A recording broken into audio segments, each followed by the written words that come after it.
the family members of Tom Smith in your thoughts and prayers as they move forward in this difficult time in losing town. Please join me in 15 seconds of silent meditation.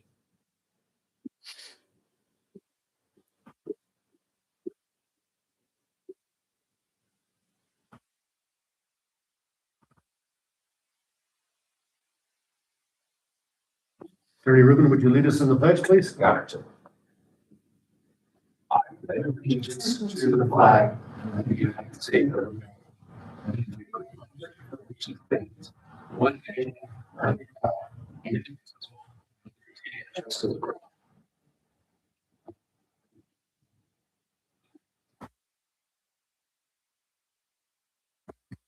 Review the agenda. Sir.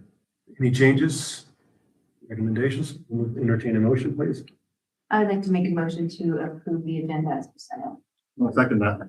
Motion second, Ms. Torres. Honorable Ralph Cashport, Aye. Honorable Destiny Mitchell, Aye. Honorable Amanda Forster,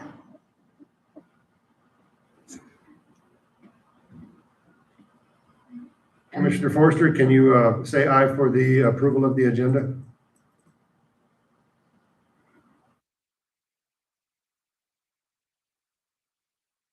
Commissioner Forster, can you hear us? I don't think she's there. I think I'm not. All right. Honorable Chad Glines, Aye. Motion carries.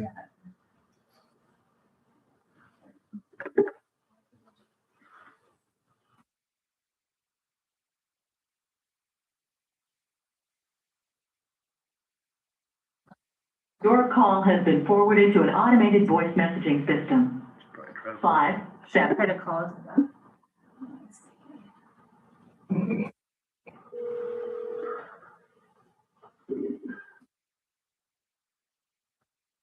I'm back. All right, can you hear us okay?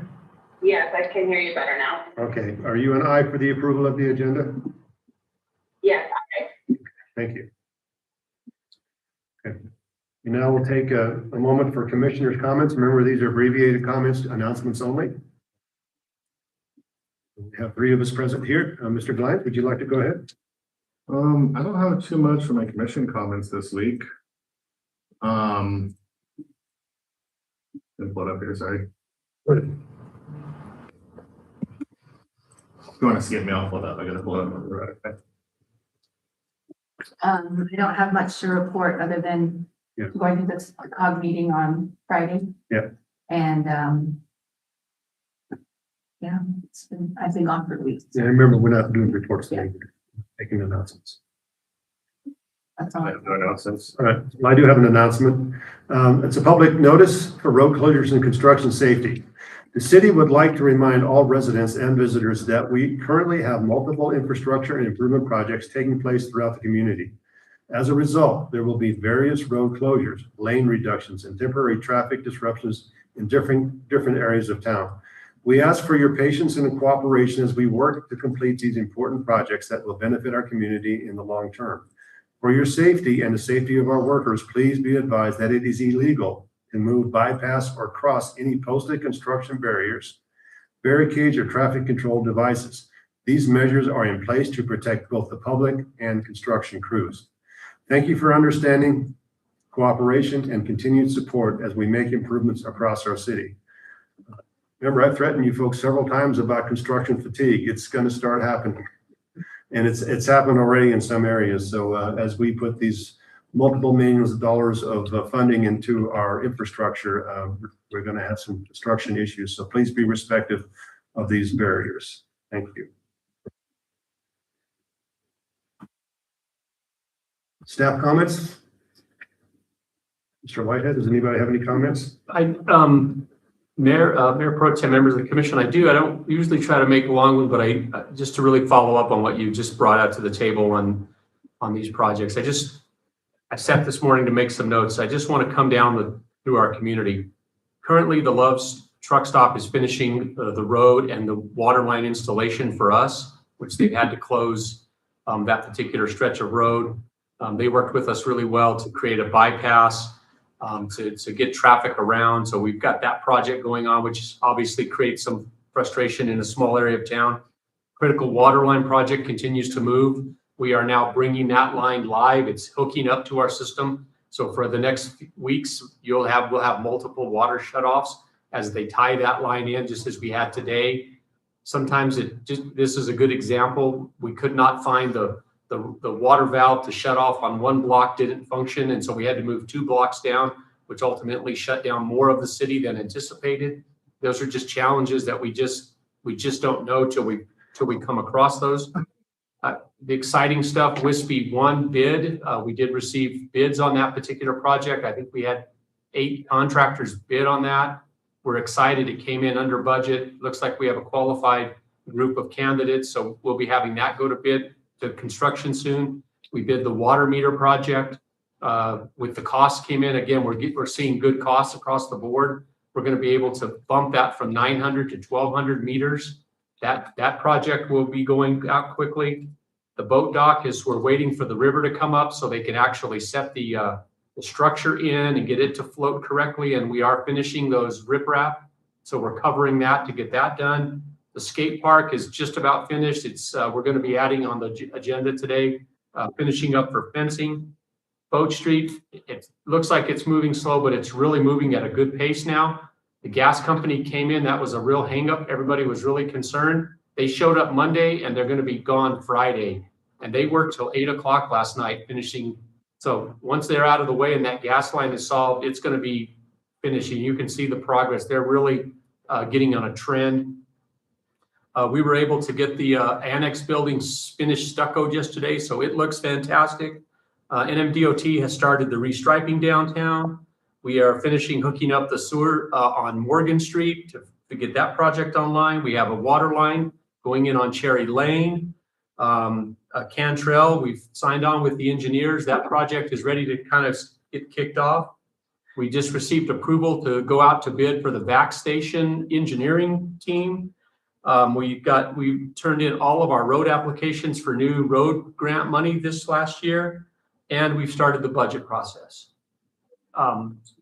We are busy. It's just incredible to drive around, and I understand for the citizens, there are road signs and there's stuff going on.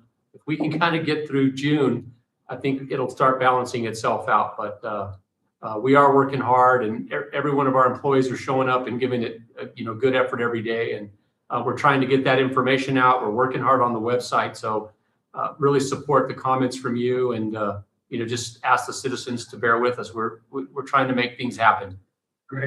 Great report, and thank you so much for that. The things that we've all worked so hard for are finally coming to fruition, and we have a great manager to make that happen. I don't know about that, but Well, we know enough about it to know, so thank you very much for your efforts. it's a lot of fun. Yep. It's a challenge, but it's a lot of fun to see it happening. Good. All right. Well, here's one of the more fun things I get to do. We get to announce proclamations, and I want to welcome the folks from Casas de Luz here this morning. The proclamation is for the City of Truth or Consequences, New Mexico, Child Abuse Awareness Month for April 2026. Whereas children are the foundation of our community and deserve to grow up in safe, stable, and nurturing environments. And whereas child abuse and neglect are serious issues that affect families in every community, including the City of Truth or Consequences, and can leave lasting emotional, physical, and psychological effects. And whereas preventing child abuse requires the collective commitment of families, neighbors, educators, social services agencies, law enforcement, and community organizations working together to support and strengthen families. And whereas increasing child awareness and providing education and resources can help prevent child abuse and neglect and promote the well-being of children and families. And whereas the City of Truth or Consequences recognizes the importance of early intervention, family support services, and community partnerships in protecting children and ensuring their healthy development. And whereas April is nationally recognized as Child Awareness Month, symbolized by blue ribbon, representing our shared responsibility to protect children and promote safe and healthy environments for their growth and development. Now, therefore, be it resolved that I, Rolf Heschler, Mayor of the City of Truth or Consequences, do hereby proclaim April 26th as Child Abuse Awareness Month, and urge all residents to work together to prevent child abuse and neglect, support families in need, and provide the social and emotional well-being of all children throughout Sierra County and the City of Truth or Consequences. Be it further proclaimed that the city and county encourage citizens to wear blue and participate in awareness activities and remain vigilant in protecting the children of our community. Proclaimed and signed this 25th day of March, 2026 by Mayor Rolf Heschler. Folks, would you come on up and receive your proclamation, please? Commissioners, would you stand up behind us? Who wants to receive that proclamation? Okay. All right, how are you? All right, where do you want to go? I got it. All right. Okay. Good. Hold that in front of you and lift that. Congratulations. Congratulations. Thank you for all you guys do. Thank you so much. Thank you. Thank you.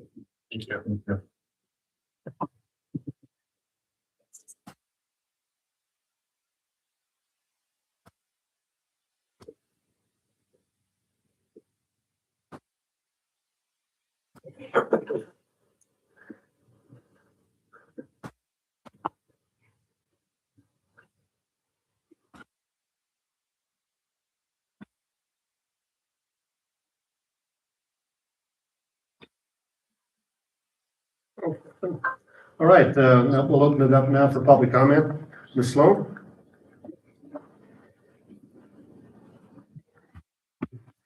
Kathleen Sloan, 708 Olivo, Williamsburg. I request that you have your ICIP process starting, I believe, April 22nd. You will have 2 hearings, I think, on that day. The way it usually works is the public is essentially asked what they want. I'm asking that you educate the public and then let them give their input by, I think Tracy Alvarez goes around to city directors and he asks them what their priorities are for ICIP projects. I asked that department asset management plans be shown and explained that support their priorities, and any related engineering reports shown and explained to the public, and then let the public give their input. Thank you. Thank you. Okay, that's all we have signed up for public comment. On to consent calendar. The items on consent calendar include item 1, purchase report of items between $20,000 and $59,999 and a take-home vehicle form for the police department. We have any issues with the consent calendar or any questions? Having none, I'll entertain a motion. I'd like to make a motion to approve the consent calendar as presented. I'll second that. Motion is second. Honorable Chaz Glines, Hi. Honorable Rolf Heschler, Aye. Honorable Destiny Mitchell, Aye. Honorable Amanda Forster. Aye. Thank you. Motion carries unanimously. Moving on to new business. Item F1, discussion action request for fee waiver for Family Fun Fest at Ralph Edwards Park. Lori Scott?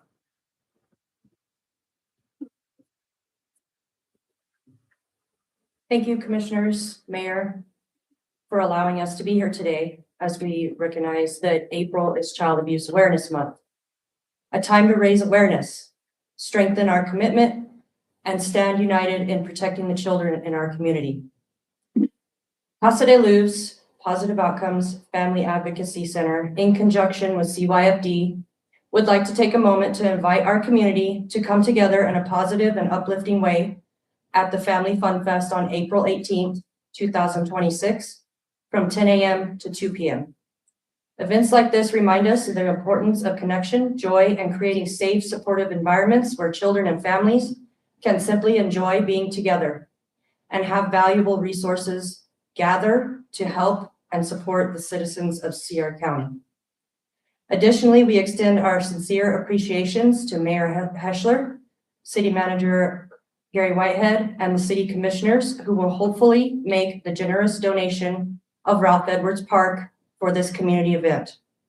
This gift will provide a space for families to gather, for children to play, and for our community to continue building strong, healthy connections, an important part of prevention and well-being. Here in our community, we are fortunate to have many organizations dedicated to protecting and advocating for our children and families. Casa de Luz and Positive Outcomes Family Advocacy Center provides a safe and supportive space for children and families navigating difficult circumstances. Casa de Luz and Positive Outcomes Family Advocacy Center works tirelessly to ensure that children who have experienced abuse receive compassionate care, advocacy, and the resources they need to begin healing. Casa de Luz and Positive Outcomes Family Advocacy Center, in conjunction with CYFD, Children, Youth, and Families Department, form a vital network of protection and support. Together, we help investigate concerns, provide services, and work towards safe, healthy outcomes for children and families. The work is not easy, but it is essential. However, our efforts alone are not enough. Protecting our children is a shared responsibility. It requires awareness, vigilance, and compassion from every member of our community. It means recognizing the signs of abuse, having the courage to report concerns, and supporting families before crises occur. Behind every case is a child who deserves to feel safe, to be heard, and to know they matter. And behind every act of prevention in a community is a community that chose to care. Prevention starts with connection. When families are supported, when parents have access to resources, and when communities come together, we create an environment where children can thrive. And this is what this event is about. Let us use this month of April not to just raise awareness, but to renew our commitment. Let us support organizations in our community that are supporting families. Let us be the voices for those who cannot speak. And let us ensure that every child in our community grows up knowing they are safe, valued, and protected. Together, we can make a difference. Together, we can build a safer future for all children. Thank you for that presentation, Scott. Did we have that event last year? The year before in 2024, yes, Yeah, sir. and how did that event go? for It you? went great. We didn't do a count. It was my first year putting the event on, but it was what I've been notified. It's the biggest event that we've ever had in this community from that April Fun Fest. And we're planning on having it just as big, if not bigger. Perfect. Well, I can't think of a more worthwhile endeavor for you folks to take on. So thank you for all you do for our community. Thank you, sir. Commissioners, do we have any comments or questions? I just find it very appropriate to waive these fees for, in April for National Child Awareness Month for Casa de Luz. I like that. Thank you. Okay. I had a question, actually, just like in the rental agreement that was signed. I saw the name of the organization is listed Casa de Luz / CYFD. We're in conjunction with, we're working together with CYFD. Okay. It is, we are contracted with CYFD, and CYFD does, we're collaborating to do this event. Gotcha. I think that's important to note that. That's Yes. good. Okay. And Manager Whitehead? Very Yes, ma'am.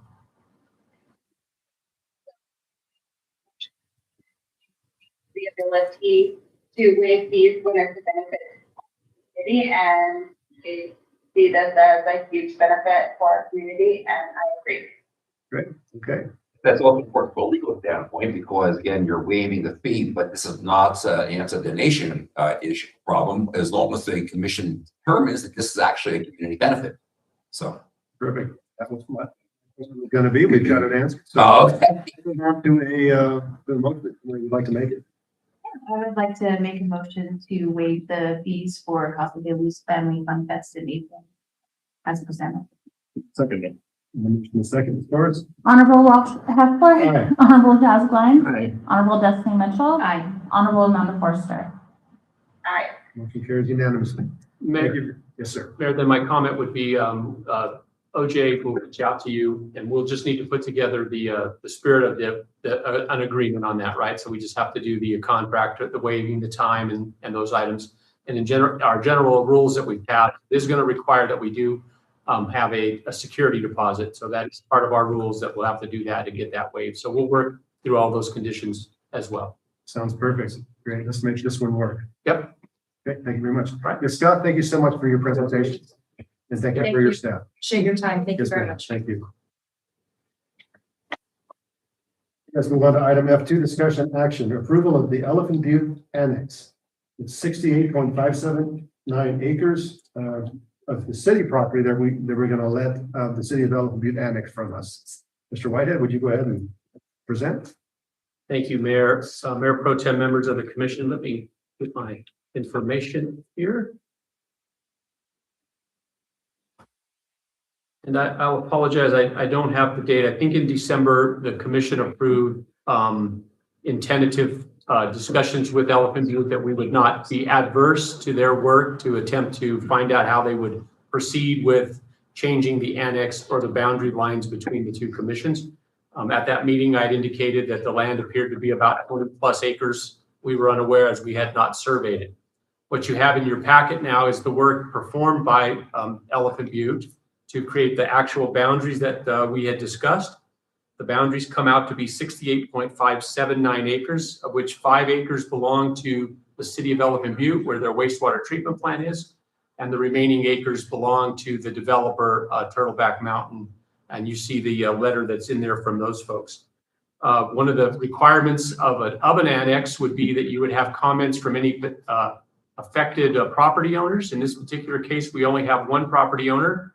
And we do have a letter from the developer that says they are in favor. They have no reason to be adverse to this particular action taken by the city. I took the additional time to reach out to the county assessor to review the parcels of land. Let me make sure I can get to my notes exactly. The assessor off of the tax rolls estimates that the value of the land in that particular area has a value of $53,963. So the taxing value for the entire tract is $1,728, of which the city of Truth or Consequences, based on our mill levy, would receive $227 annually off this particular tract of land. One of the requirements of being part of our city would be that at some point we would have to provide services, right? We would have to take water and sewer. The electric in that area is provided by Sierra Electric Co-op, so they would have to take care of that. By switching this property, I again remind the public and the commission, we do not own any land in that. We are not giving up any property value. All we're doing would effectively be changing the boundary at which the city of Truth or Consequences lies, and now the city of Elephant Butte has the jurisdiction and the responsibility for that. In this particular case, the developer would be in their best interest to be working under one jurisdiction versus two. The potential opportunity for them to decide to now develop is an opportunity which would then potentially increase property values in the county, assessed values of those lands if they so choose to do so. The assessor was clear and quick to point out to me that the majority of the land does lie inside Cuchillo Creek. So it's really pretty much undevelopable land in that particular area. So before you today, you have the map that shows the process. The action today would be to approve and sign off on that particular map, and then authorize Elephant Butte to continue the process. Elephant Butte would submit this map to the Boundary Commission. They'll submit this map to the Department of Finance and Administration. They will also submit the map and the proposal to the Department of Taxation and Revenue. Those three agencies have to either decide that they have jurisdiction or they do not. And then primarily Tax and Rev would then change the boundaries because the taxing district, right, we would lose that particular part for taxing. Elephant Butte would pick that up for taxation, and the tax rate in that particular area would change.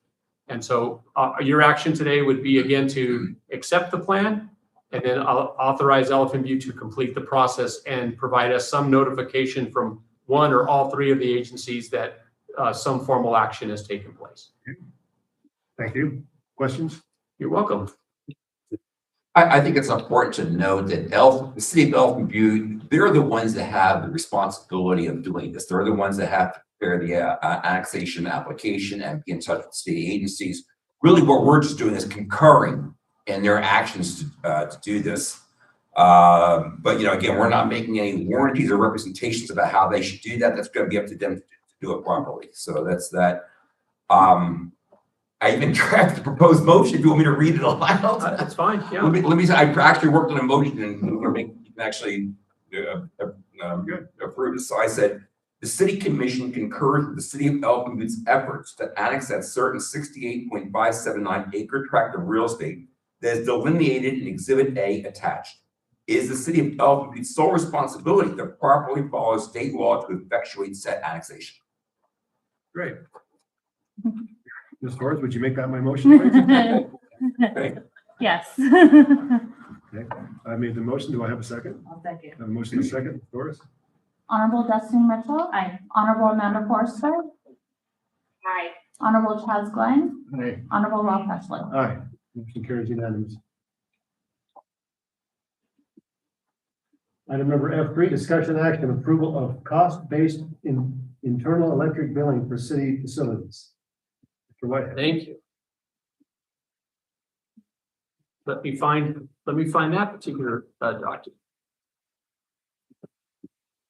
In your packets, and as we work through the budget, last year coming on board, I didn't fully understand everything that we did with utilities. We have over 105 meters in the city that we charge ourselves utilities. And primarily the reason, which is a quality reason, is to primarily meter the water that we use.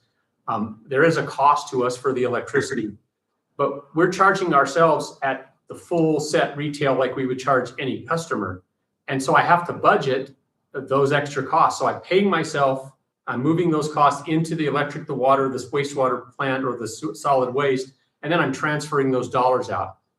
This came to light as we're a little bit over budget in the utility side of the house. And so in order to fix that, I have to do a budget adjustment to bring that up. And it's not revenue, it's not dollars to us. It's really a fictitious number, if you will. It's an inflated process within our budget. So the proposal before you today would be to allow us to change the rate within our city utility department to be cost plus a penny. So we have a set cost of about 9 cents a kilowatt hour on the electric side of the house. That's the biggest expense to us. Now, we can't waive the fee because we pay for the electricity. We buy the power from Sierra Electric through an agreement with Tri-State, so we have a real cost. This would allow us to make sure that the electric department makes that compensation and that the electric department does receive at least a penny per kilowatt hour from the city departments to help them maintain the infrastructure. So that's the request. And then as we complete budget, I would be able to clean this up a little bit more and present an overall arching plan on how we might potentially charge ourselves for water, wastewater, and trash collection. In this particular case, you can see by the presentation, this will save us about $25,000 in the last quarter for an adjustment, which I hope will help us stay in line so that we're not having to submit for a budget adjustment for dollars that we're really not transferring. We're moving them from one pocket to the other. So just a little cleanup and to help us keep the budget in line. We're running a really good budget. Everybody's it's really worked really well. We're not over budget in many areas, except this one here that we missed. So with that, I would stand for questions. Okay. Commissioners? Just one comment, it's, how is this gonna work with the dissolution of the penny? I'm going to collect more pennies. Do we have intent to do this with water and wastewater? Mayor Pro Tem Commissioner Glines, that would be my intent. It's a little bit difficult to assess the amount per gallon, right? Because we charge ourselves in 1,000-gallon increments, and then to offset really what our costs are. It's a bit of it, but yes, it would be the intent would be that we cover our costs for production for the city. And that ultimately we know every meter and we measure every meter and we know what our consumption is, right? Without metering, we potentially could be wasteful. Thank you. Well, it sounds like it's streamlining the effects of what you're trying to do. So it makes it easier and simpler for you folks as far as budgeting goes, and it makes it easier for us as far as approving things. So I think it's a good catch. May I have a motion? Yeah, I'd like to make a motion to approve the cost-based internal electric billing for the city as presented.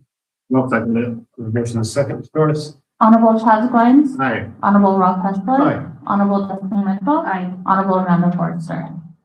Aye. Motion carries unanimously. Moving on to item F4, discussion action, Earth Week cleanup and Earth Day partnership with Sierra County. Manager Whitehead. Thank you, Mayor Pro Tem, members of the commission. Mayor, soon after, coming on board, you and I had many conversations on how we could continue to improve the pride in our community and kind of get those efforts. And, we have a long way to go. There's a lot of challenges in this, but one of them was to try to bring back, the Earth Day and that free day when citizens could bring, residential waste to help clean up their yards and kind of begin to try to create that. In talking with staff, we identified early some challenges. The day they had done those days where you collected on one day only on Saturdays. It felt like from the staff that was a very intense and hard day on everyone. The system, cars would line up all the way down, Broadway for hours. You'd have potentially angry customers. And then it felt like we were also taking waste from everywhere throughout the county. So you weren't just getting residents. Early on, then Sierra County Commissioner Jones came to us early and said he really wanted to do something countywide. So working together with the county manager, the county has come up with a plan for the 24th. They're going to use their collection stations. They're going to buy and pay for additional carts so that residents of the county will be able to bring waste and bring it to their locations. And then the county will bring that waste to us. So what we tried to come up with is a way that we could just benefit our citizens, the citizens of TRC and the citizens of Williamsburg, both that pay a tipping fee for us. And what we've come up with is a 4-day opportunity. We would offer every citizen that pays electric or trash bill that has a bill on Friday, Saturday, on the 17th of April, the 18th of April, and then Monday and Tuesday, the 20th and 21st, they could bring up to 1 ton at one time only. They could present with somewhere between 0 and 2,000 pounds of trash, and we would recognize them as a resident or a user of the system, and we would accept that trash at no cost to them. We think by spreading that out over a period of time, it should work where we're not killing the system. Residents could decide when they wanted to come on off days. We expect that Saturday would still be busy. We're gonna run a full crew on Saturday. And then what we would do is partner with Sierra County on the 24th. We'll take dumpsters to the Sierra County Fairground to partner with their dumpsters. And then we could accept trash from organizations that want to do a potential cleanup. If they want to go out and pick up trash and, do a street pickup or any of those items, they could bring us bagged trash on that day. We'll also collect it. We will not be taking trash at a free nature after the 21st. So what we're asking today would be that you acknowledge and approve us providing the citizens of Truth or Consequences only that have a utility bill up to 1 ton of trash at no cost to them for this period, for this Earth Week program. Number 2, we would ask that you allow us to charge the county on the 24th for the tipping fees that they would have to reduce that to our exact cost, what it's going to cost us to take that trash for them and move it out. So that's our benefit to say to Sierra County, you're going to collect and we're not going to have to take those citizens into our system. You'll bring it to us. And they've agreed they're going to try to stagger that over 3 days. So they would bring some Saturday and then some Monday and Tuesday. So we're not going to get killed and have extra debris staying on the tipping floor. So the staff has worked through this. We've roundtabled it 4 or 5 times to come up with what we think is a fair and reasonable idea. The consideration again on this would be that we're cleaning up our residential areas and we're providing a service back to the citizens of Truth or Consequences. So it would qualify. Okay. Great. Sounds like a great program. My only question is it per resident per utility bill, or is it per utility bill if the resident has multiple utilities? We're hoping that the spirit would have residents come one time with one utility bill at one address and bring a couple thousand. I mean, obviously we don't exactly know how it's going to go. So I think we could talk about all the conditions that could happen. And, we're not going to, I don't think we're going to ID you and scan you in. you know, we hope that the spirit is there. This is not for commercial trash. You know, we're looking, this is strictly for residential customers, would have to do this. And then if you're over that weight, you know, we're gonna charge you. And we've talked about a condition. If somebody came in with 2,300 pounds, we're gonna take it. If somebody comes in with 3,000, we're gonna have to charge them for the extra 1,000 pounds. But yeah, the spirit would be one resident, one bill, but you could have a property on both sides of town and come twice. Questions? That was just kind of my concern too. What about people like in apartment complexes that the utility bills are in the landlord's name? So same kind of thing where. We've, in our flyer, you'll see at the bottom, those residents that are renting that don't have the utility bill, they can contact we can contact the office, and we'll prepare a manual voucher that we can give them once we verify that they're paying the bill through their landlord and again, one time. So that would take the landlord's ability to do that or something. So we're trying to be as, you know, receptive as we can. I think the goal is to accept as much trash, get as much trash out of our community as possible, and not try to be over enforcing in the way we interact with folks so that we can get this stuff off the street. I did have one question about code enforcement and code enforcement efforts prior to this event to maybe entice people to clean up their properties a little bit better. Mayor Pro Tem, members of the commission, the chief and I spoke. He's traveling this week, but we did speak about, you know, the codes, being able to drive around and provide a letter and ask residents and remind them that this is an opportunity for them to clean up and kind of take that first step. So we'll be trying to do some enhanced enforcement where we can. Good. Thank you. Great progress. Good project. Okay. No further questions. I'll entertain the motion.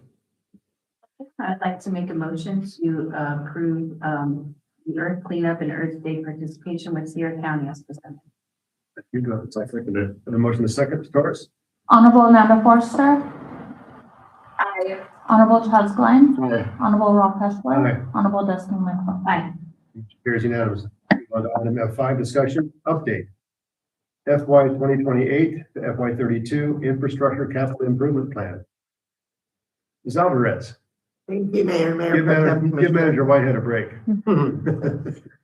We're getting ready to move into the ICIP timeframe. And so what I brought to you today is just some proposed public meeting dates and overall dates of presentation and implementation. So we're proposing to hold a public meeting in the afternoon on the 22nd of April. And again, on the 22nd of April after the 4 p.m. commission meeting. On May 13th, we would like to do a public meeting prior to the 9 a.m. commission meeting, and then presentation to the commission during that commission meeting. And then get some input from commission, and then potentially come back to the commission around the 27th of May and have you do your review and final ranking. The ICIP plan entries are due July 1st, so that leaves us plenty of time to review and implement. As a reminder, last year they implemented a new system, and it's kind of an ever-changing system. It's a much better system than what it was previously, but they are still doing some tweaks and updates, and it seems like every couple of months there's new information we have to input. So I wanted to ensure that there was plenty of time.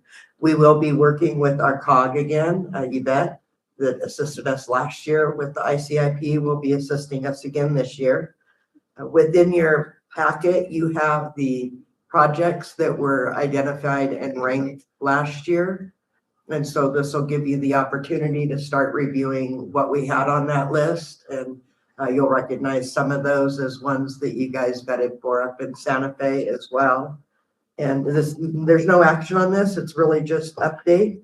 And with that, I'm going to turn it over to City Manager for any input he has and guidance. I just can't get out, you know. Yeah, thank you, Tracy. I appreciate the effort. Yeah, the process is changing a little bit and it's getting more streamlined, which is really nice.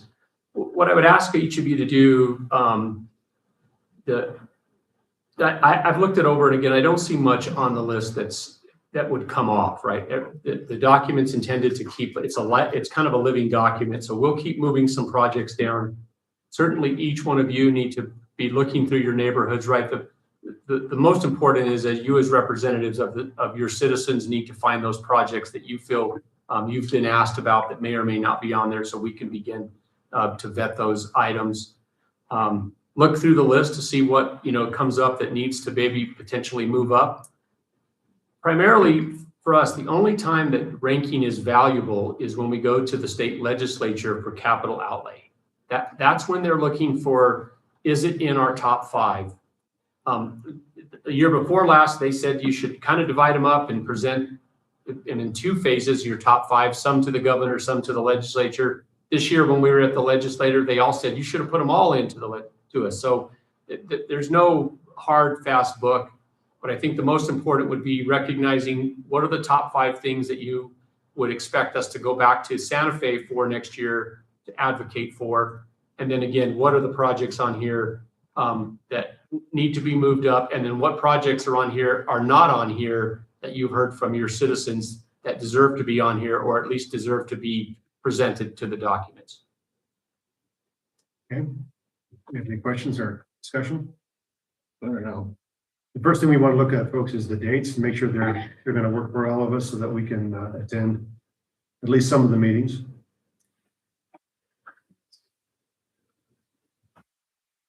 We'll be doing the advertisements in the paper, and of course, we'll be accepting public comment via email. Last year, we took it off Facebook postings as well. And so we'll gather as much public comment as we can. Can people mail in comments? Yeah, they can mail them in. They can call them in if they'd like to call. You're welcome to give me a call and I can make notes. So. Mayor Pro Tem, I would assume that even our online portal will be better this year, right? We were just kind of getting started, and I think this is one of the first acts that Carrie, as our new PIO, kind of got started where the public could put their request in through the website. So, we'll continue to mature that process as well. Well, I'm very comfortable with the new format. It looks a lot better than previous years when we had multiple pages. This is condensed. It's a little easier to read and it makes a little more sense. So I'm glad it comes out this way. I have a question about the first 5 projects. We've had movement on several of the projects with funding in various stages. How do we attack, or how do we deal with the top 5 projects as we move forward, knowing that we've had some success at some of these projects? Do they stay in the top, or do we move some others up that we're trying to maybe push a little bit harder? I think you would move items up that you feel we need to push on. For example, let's take the 10 megawatt substation. We didn't receive any real motion on that.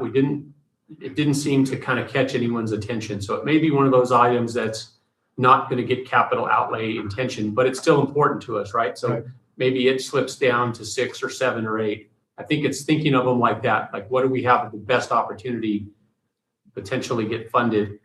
Wastewater, we certainly want to keep that in the top 5 tier, right? We still need to raise another couple of $1 million in those funds. So it certainly needs to be there.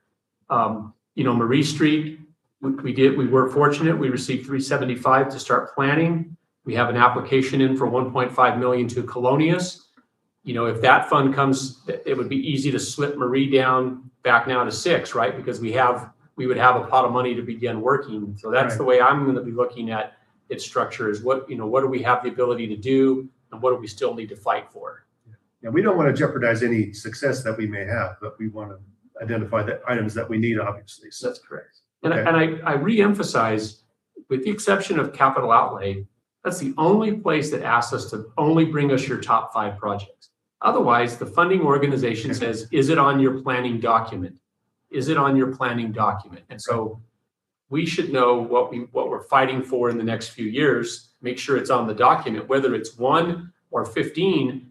They're not asking us for its ranking. They're just asking us, is it something that you're planning for? So again, that's where I think it's important for you to use your connection to the public and those folks that are visiting with you.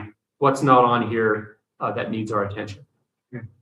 We're not looking for approvals here, but just in general discussion, are we all okay with the dates? Yep. Okay. Seems like we're okay. All right. That was an update item only, so we don't need to take any action. You guys ready to move on? Ready. Right. Move on to item F6.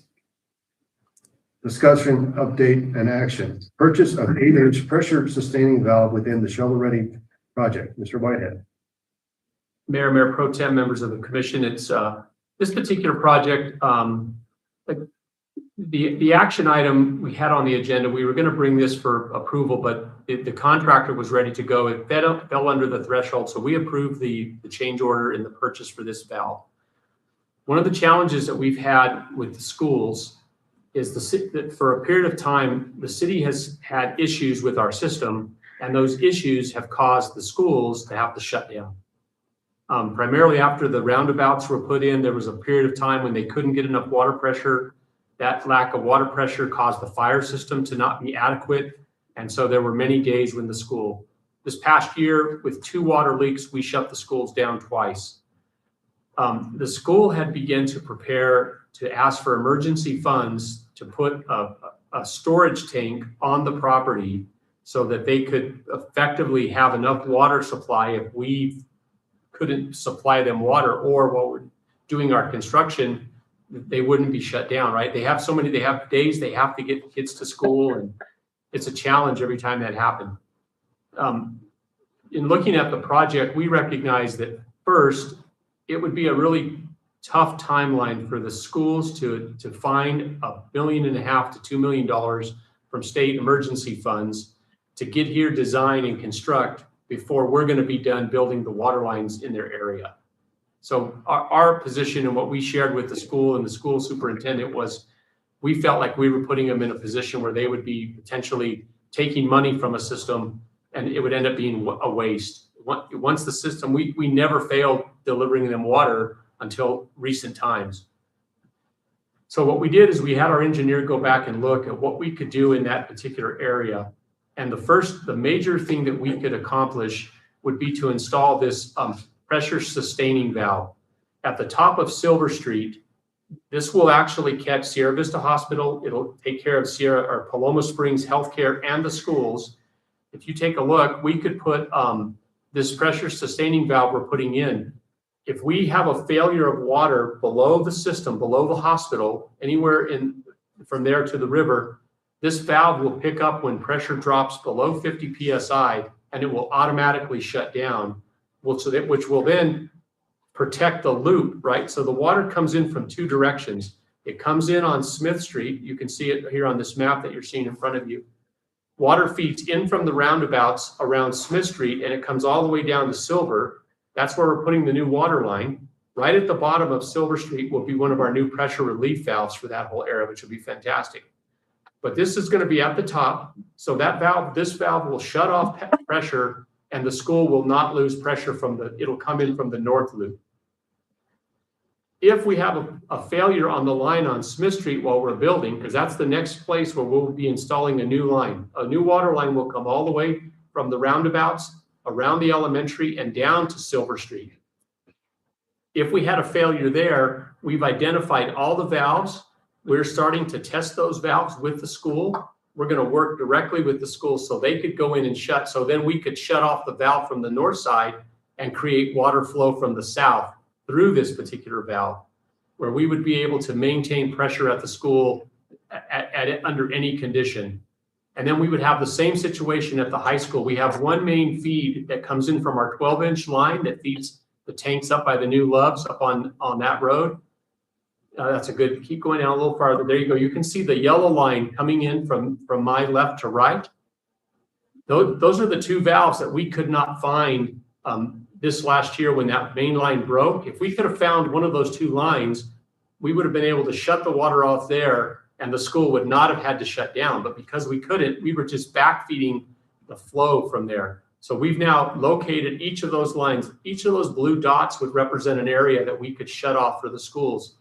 So what we've put together and worked with the schools is a map and an emergency plan that would allow us to preserve and protect the schools so that we don't have a water loss, and they don't need to go ask and request for money that's going to do us zero good. It's not going to be a benefit to us.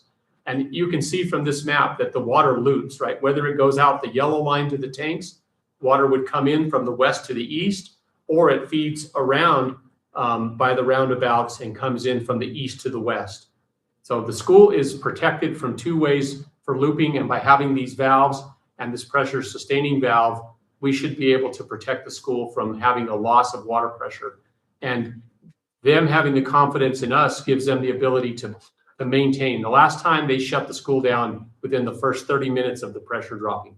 And we had the water pressure back up when we got to the valve on top of Smith. So again, our efforts here, Mayor, are to follow your lead and say, we've got to do everything we can to be a good partner with the schools and not have families have to pick up their kids in the middle of the day and potentially lose a school day. So that's what's in front of you. There technically is no action. You could vote to accept the plan, move the plan, authorize the change order. But we've already authorized that, and this construction company is in place putting that valve in. The other thing I asked them to do with this valve, the line that feeds, the green line that feeds around the elementary school is a 6-inch line. We're putting in an 8-inch line and a 12-inch line. We're not putting any main feeders to 6-inch anymore. So this sustaining valve is an 8-inch valve. So once we're done and we disconnect the 6-inch line and it's no longer serving the schools, we'll take this valve out, put it into inventory, and we can move it and use it in other locations. So really, again, not wasting these dollars and putting them to the best use we can for the community. Okay, perfect report. You answered all the questions. Any further questions or discussion? It doesn't require action, but let's go ahead and do some action and just approve it. Okay, I'd like to make a motion to approve the purchase of 8-inch pressure sustaining valves and move forward with the project as presented. Second that. I mentioned the second, Ms. Torres. Honorable Destiny Mitchell. Aye. Honorable Amanda Forrester. Commissioner Forrest, can you hear us? She's still there. She might be in a dead spot. Honorable Chaz Glines. Aye. Honorable Rob Heschler. Aye. Motion carries. And Mayor Pro Tem, members of the commission, again, we've also included the superintendent and the director of school, the maintenance, into our weekly meetings for water, all the water projects. So they're getting emails, they're getting the updates. We're inviting them. So we're attempting to get everybody that's involved into the room to be a part of what we're trying to do. So that we're not leaving anybody behind or making errors that we could have avoided. Thank you. Move up to item F7, discussion action, New Mexico Finance Authority Planning Grant Award, Affluent Water Preliminary Engineering Report. Ms. Alvarez. Thank you, Mayor Pro Tem, Commissioners. We applied for a planning grant award through the NMFA Planning Grant Fund, and we were awarded. The funding award is $75,000. This will give us a preliminary engineering report pertaining to our affluent water. It'll take a look at the Armijo Park affluent pond and pumps, parks, irrigation at Truckville and the booster station there, as well as the affluent force main to the golf course, and look at the golf course affluent ponds and pumps and irrigation system there, as well as potentially identify additional locations where we can utilize affluent sewer for irrigation, like potentially all the way up to the cemetery, which we're using potable water for now. Again, the award is for $75,000. We need to enter into a contract or proposal with an engineering firm by July of this year. Our hope is that proposal would come in at the $75,000. We have a great city manager who's really good at negotiating with the engineers, but if the proposal comes in above the $75,000, that would come out of our local funds. Great. Okay. Questions? Important gets a grant of 100% is the key here. Let's put a little pressure on them. Manager Whitehead, we have an excess amount of effluent water, don't we? Doesn't most of it go into the river? That's correct. And so beneficial and efficient use for this effluent water would be a great benefit for our community. So That's correct. Right. I had Mayor Pro Tem, members of the commission, had an opportunity to sit and actually look at our newsletter, right? I get to see it and proof it, but I never really sit and read it. And if you take a look on the right-hand side, it tells you how much affluent water we produce, what we sell to trucks, what we put on the golf course. And we generate about 600,000 gallons of wastewater a day. Our discharge permit is for 1 million gallons a day. You know, we're at about 60%. And we're not even close to using that. So every place that we could find to use it is as a recycle opportunity. And it's, again, it would save us dollars And it's a good benefit. It is perfect. Okay, all right. There's no further discussion. I'll take the motions. I'd like to make a motion to approve or accept the NMFA planning grant award. No, second that. All right. Honorable Charles Glines, Aye. Honorable Ralph Hessler, Aye. Honorable Destiny Mitchell, Aye. Honorable Amanda Forster. We may need to call her back. Yeah, he still registers, but it's not out there, so. Yeah, it's still the time. 3:04.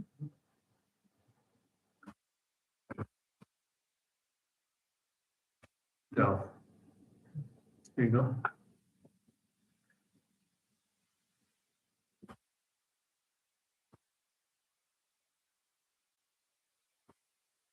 We lost you. Are you back?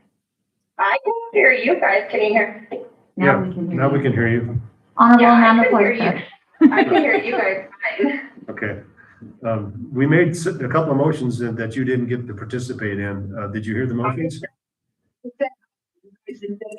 Okay, would you like to include Ms. Forster as an aye for both of those motions? Yeah. Okay, we're gonna count you, okay? Okay. Let's move on to item F8, discussion action variance request for 312 North Joffrey Street pursuant to setback requirements. Ms. Alvarez. Mayor Pro Tem Commissioners, we had a public hearing for a variance request at 312 North Joffrey on March 9th. There was a motion made at the P&Z to recommend approval, and we had 2 members vote yay, 2 members vote nay. We were 1 member short at the meeting. The applicant's requesting a variance. They want to do a remodel on their kitchen and extend a very small extension on there. But the extension of the kitchen would be placed within 11-foot setback from the property line. The R3 district requires a 20-foot setback. You'll see on the site plan within your packet, it does show where the kitchen extension area will still be within their existing fence line. So they are not exceeding outside where their existing fence line is. And then you'll also see within the agenda packet, there is parcel maps in there. And if you look at the overall property line across the that area, you'll see that the structures that are in that area will extend out or do extend out farther than potential remodel or extension. And so the applicant was unable to attend the P&Z meeting. He was out of state at the time. He is here if the commission does have any questions. And with that, I'll stand for questions. Good afternoon, sir. Would you Hello, identify yourself and Commissioners, hello. I'm Nick Edouard. This is a property, I don't think I've ever done a variance in my life. But, you know, in this case, this house, 312 North Joffrey, the kitchen is, I measured it today, it's 6 feet by 8 feet. So it's like a submarine kitchen, you know, and the entire property, I think, as you can see, there's a wooden fence that goes across these 2 houses, and so it's not really visible to anybody. And I was glancing through from the minutes of the meeting before that I missed, and there was one concern about, well, why not just put it out in the back? Well, that's not possible because it's a drop off, like 3 feet from the back of the house. It's just a drop off down to the, you know, city maintenance facility. So, you know, I like to try and upgrade a property the best I can, sure, for the sake of the property. And, you know, it's a small addition I'm thinking of, but it would let the kitchen kind of breathe, you know, and be more enjoyable. I mean, even you could have a tiny little dining room there, you know, but otherwise there's nothing. So, any questions about? Well, since the planning and zoning came to a 2-2 tie on it, I made a visit to the property earlier today. what it looked like. Okay. I had some concerns in that it looks really busy and it's really congested. And so I have some fire concerns. Oh. And just because, we're going to add another addition there, but then I talked with Assistant Manager Alvarez, and it's going to be reviewed by our fire chief, right? If we do approve the Any variance. development plans, if the commission approves the request for variance, then he'll have to submit the site plans and development plans to our office, and any development plans also go through a floodplain and fire chief review and approval. That's part of my process. And that was my only concern. I noted that it is kind of in an alleyway. Yeah, it's, North Joffrey, I mean, it is an alley and Right. it's gravel. I mean, garbage trucks just today, I mean, they're going through there. I mean, a small fire truck could go, could do it. And it's the one house, the 316, I mean, that's already way closer to the fence line than this red house extension that I'm proposing. And the house on the corner on Joffrey and Ash Street, I mean, that house is right up 3 feet from the alley. So, I mean, that's grandfathered in, that's already there. Right. And so I'm not really changing anything, and I mean, I understand that, concern about fire. I think you're okay. I think that I would be inclined to request to approve the variance contingent upon inspection by the fire chief. I see. And if he's okay with it, I think I am, but, Okay. so we have any further discussion? Do I have a motion? Yeah, I'd like to make a motion to approve the variance request for 312 Joffrey Street as presented. Contingent on the inspection. Contingent upon fire chief's. Second, Ms. Norris? Honorable Ralph Hessler. Aye. Honorable Charles Glenn. Honorable Destiny Metoyer. Honorable Amanda Forrester. Very unanimous. Thank you, sir. Yeah, great. Okay, thank you. Okay. Move on to item F9, discussion action, conditional use permit for 809 Juniper. Ms. Alvarez. Mayor, Pro Tem Commissioners. This is a conditional use permit for a shipping container. Property is located in the R2 district. The container's been located on the property since 2020.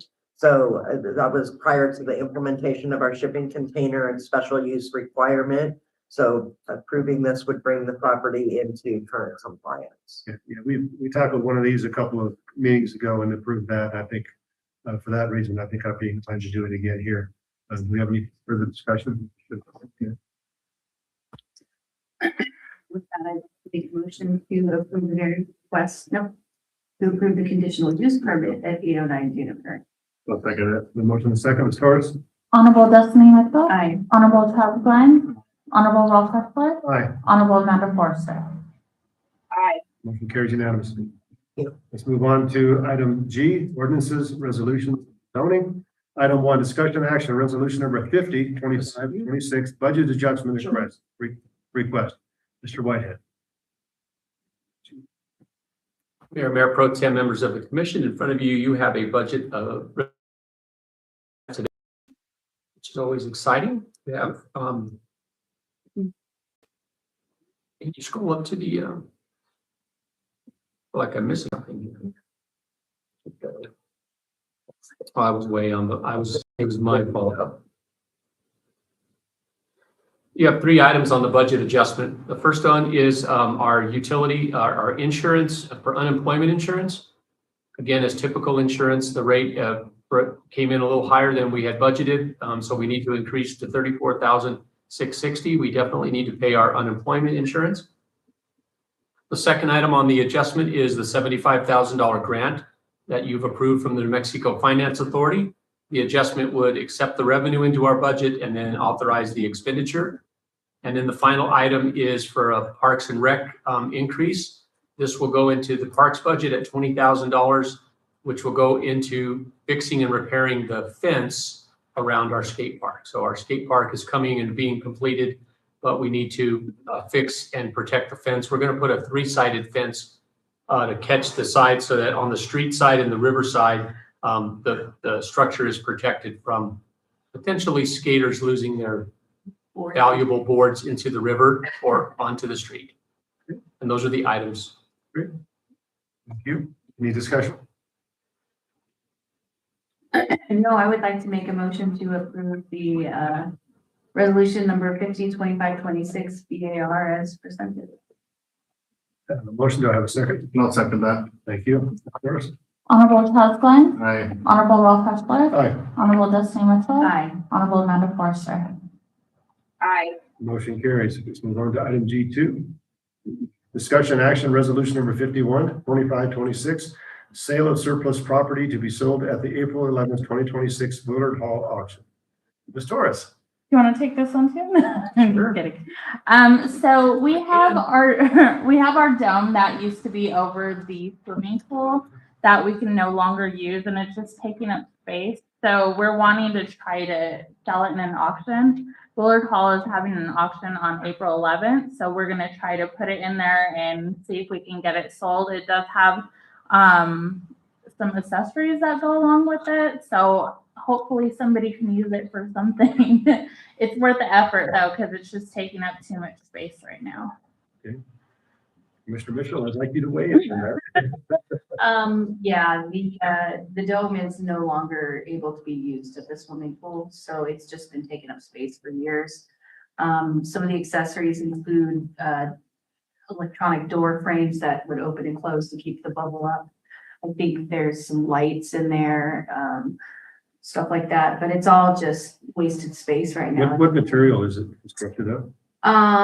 Canvas, or is it The a? canvas is some like polyurethane thing or whatever. It's to be the inflatable part.